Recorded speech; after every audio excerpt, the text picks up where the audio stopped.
know it's worn off. Actually, no. This is old Cam, but my Never Never Land shirt seems to work for what we're going to be talking about now. It's worn off. Now, if that has anything to say, this is not a spring chick. Does that mean that Never Never Land does not exist anymore? No, it's a place that everyone wants to go to, but very few ever find. It's just like right now.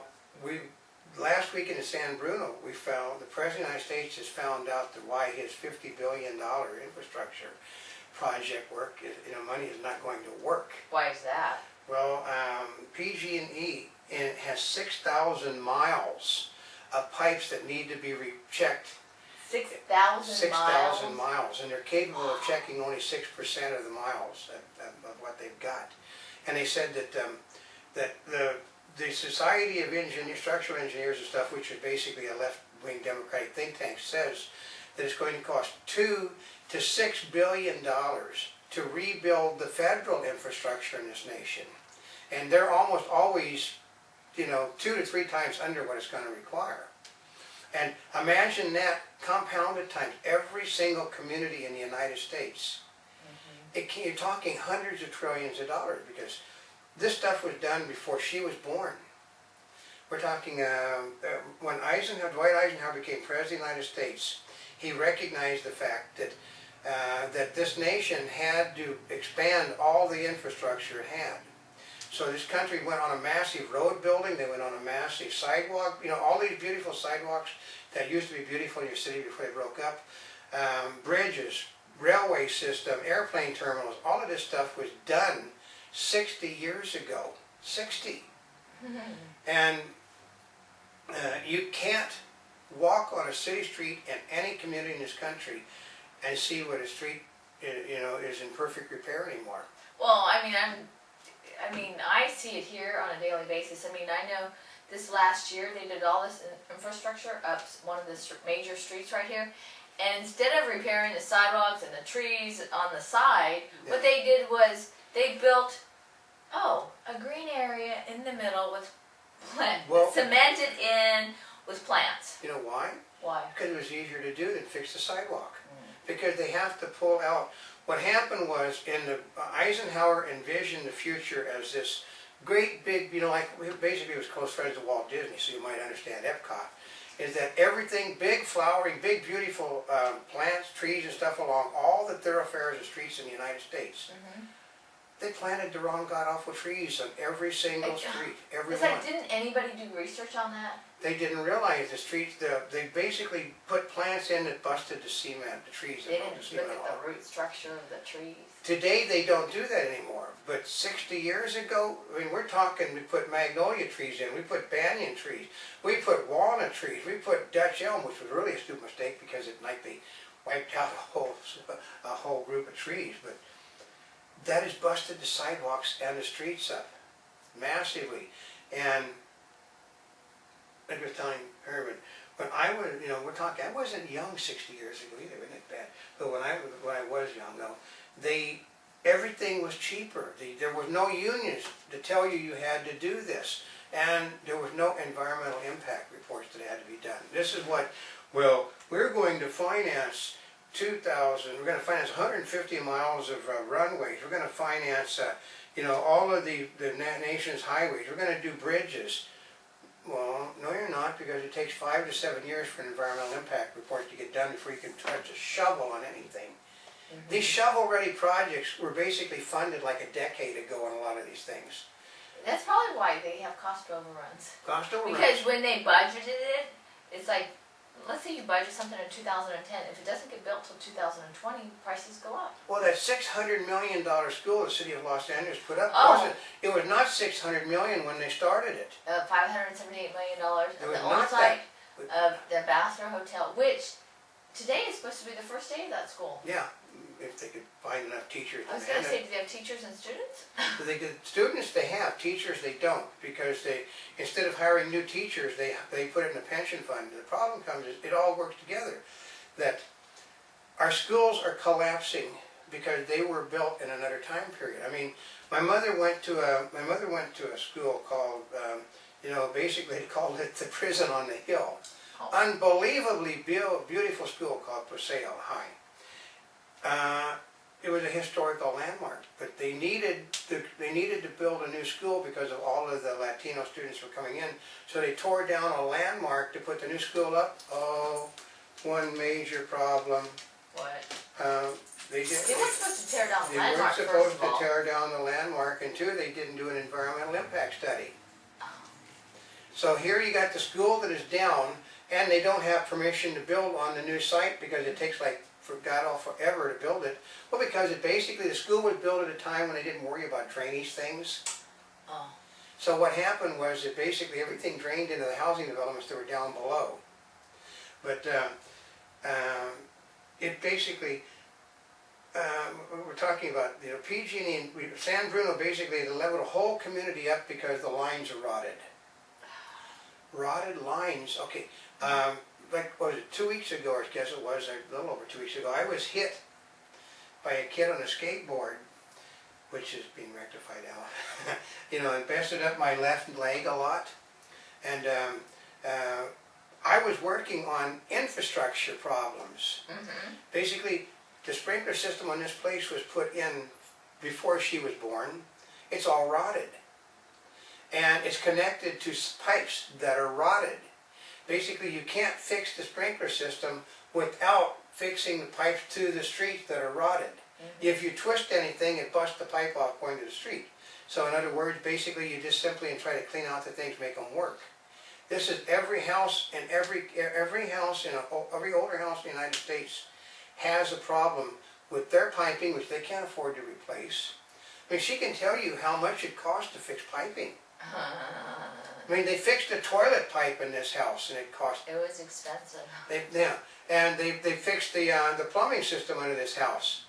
It was expensive. This is every house over 2 decades old in the country, which is the majority of the homes that were built. It can't be done. There's very few people that can afford to have it. I mean, like this place, the structure here needs, the fuse box is underpowered for a modern home. Every home in the United States that was built within the last, basically we're talking 5 years ago. Everything yeah, before because 5 everybody's years. technology needs to change. I mean, how many outlets do you need at night to put, you know, you got your computer, your laptop, your cell phone, your earpiece, I mean, it goes on and on and on. And you got more power appliances in your kitchen than you ever did before. More, basically, like the power, everything that you said, power saver ends up drawing more power than it did before. So infrastructure also includes all of the stuff that makes your house work inside the walls of your house. Rule of thumb, my father basically was taught, I guess 75 years ago, never open a wall up on a house if you don't have to. Because that wall opening then means you're basically subject to replacing every bloody thing that's attached inside that wall. I mean, That's not fun. I mean, we had this house, part of the house was totally rewired because of a problem in the bathroom. And then wiring was put in under the house in order to extend power to another room that used to be a storage room, it's now an office. But imagine, okay, how many times have you basically, you know, hit a pothole in the street when you're driving your car and it's done damage to your, you know, your automobile, damage, you basically busted, you know, something up under the rigging underneath it. You sheared off it, put a hole in the muffler. You've damaged a wheel. You've damaged a tire. You've damaged your. I mean, I actually on a thing. Las Vegas is sort of a modern community. I knocked the oil pan off of my car in Las Vegas a few years ago, and I spent like, you know, a day and a half trying to find a new oil pan because the road in Las Vegas, which is a relatively new community, couldn't afford to fix the older streets, so I just busted it off. Had to sit there and have it. I had it, you know. I was able to get it off to the side of the road, and then it had to be towed to someplace. Then they had to, you know, put a new pan on, which basically means going under and retapping all the things. But that retapping is what basically has to be done with the infrastructure.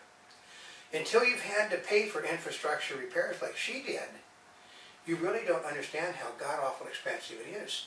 Yeah, and here's the frustrating part about infrastructure is, you know it needs to be done. You don't really get, it's not like buying a new outfit where you get to see it instantly and you enjoy it. It's like you spend it on there so that it won't cost you more money later. Yeah. which, But the problem comes is nobody has the money now. No one does. Communities haven't had it for a quarter of a century. It just, Los Angeles, okay, they mandate that new facilities built have, all of this stuff is done for the new facility. There's a bit of a problem though. what? They hook the new stuff up to the old stuff. Oh, I mean, like we have, I don't know how many mains that people have. Another thing, well, we have like 40 mains a day or something goes in Los Angeles. and if you're wondering, well, why is that important? Well, first of all, you can't change all of it, but just like a car, when you've got an older car and you replace some things, It kicks something else out on it, because that was, she had a Mercedes, everything new we put on a Mercedes kicked something else out on it. That is infrastructure repair. If you put a new bridge in, the new bridge doesn't go with the old road. The new road doesn't go with the old bridge. The new power plant doesn't go with the old, substation doesn't go with the system that you have, you know, so basically you don't see power plants being built today. You don't see substations being built today, except you'll see a substation built in a brand new development. Why? Because the new development can handle the power from the substation. But they don't increase the power plant size because the power plants can't be fixed. They only can be replaced. And why do you think there hasn't been a new power plant built in about a decade? environmental studies. We can't build coal plants, we can't build refineries to power the world, we can't build anything, you can't build natural gas pipelines, you can't build anything, you can't even build a housing development. Why the housing developments aren't, you know, when they needed the housing built and people could afford it, they weren't building them fast enough because of the fact it took an ungodly amount of jumping through loopholes. Or we know people that are building I think, what, 2 miles or so from here, not because they can sell the places, because they jumped through the loopholes for a decade for the environmental impact reports. So they're building places nobody's going to move into. Yeah. And, you know, they're going to basically... Even though there's lots of vacancies, and they're still building it. They're building, that all is new infrastructure that's going in the ground.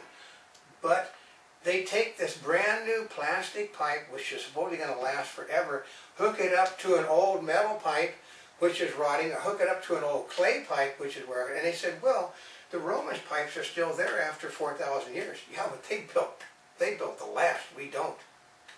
Because the assumption was, okay, how many times do most people buy new refrigerators? Not that often.